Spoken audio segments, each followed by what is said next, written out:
2024 में वाराणसी से चुनाव नहीं लड़ेंगे पीएम मोदी। दक्षिण की सीट से ठोकेंगे दावेदारी। दूसरी सीट से लड़ने के पीछे हैं 3 बड़े कारण। क्या बीजेपी दक्षिण में बढ़ा पाएगी हिस्सेदारी? पहले यूपी को दुर्ग बनाया, अब दक्षिण में घुसकर मारेंगे मोदी, चाहे विपक्ष कितनी भी करे तैयारी। कहा जाता है कि पीएम मोदी विपक्षियों को घर में घुसकर हराने में विश्वास रखते हैं, फिर चाहे बात राजनीति की हो या फिर सीमा की सुरक्षा की। सीमा पर पीएम मोदी के नेतृत्व में भारतीय सेना ने पाकिस्तान को उसके घर में घुसकर एक बार नहीं 2 बार सबक सिखाया है।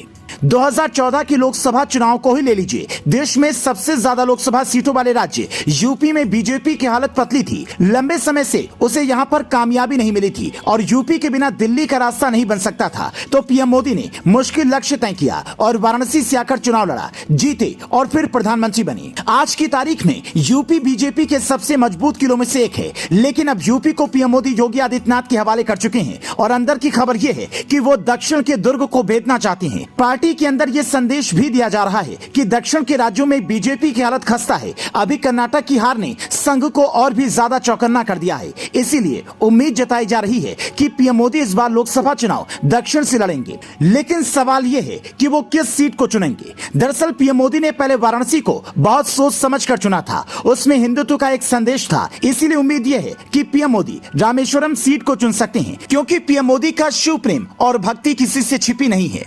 तो वहां से पूरे दक्षिण में एक संदेश जाएगा। लोग ये तर्क दे सकते हैं कि 2019 में भी ऐसी चर्चाएं चली थी, लेकिन पीएम मोदी ने अपनी सीट नहीं बदली। तो हो सकता है इस बार वाराणसी से भी लड़ें और रामेश्वरम से भी, क्योंकि दक्षिण को अब और ज्यादा इग्नोर नहीं किया जा सकता, ये संघ का भी मानना है और कांग्रेस भी वहीं से अपने लिए उम्मीदें तलाश रही है। इसलिए पिछली बार राहुल गांधी वायनाड से चुनाव लड़े और अमेठी से हार गए।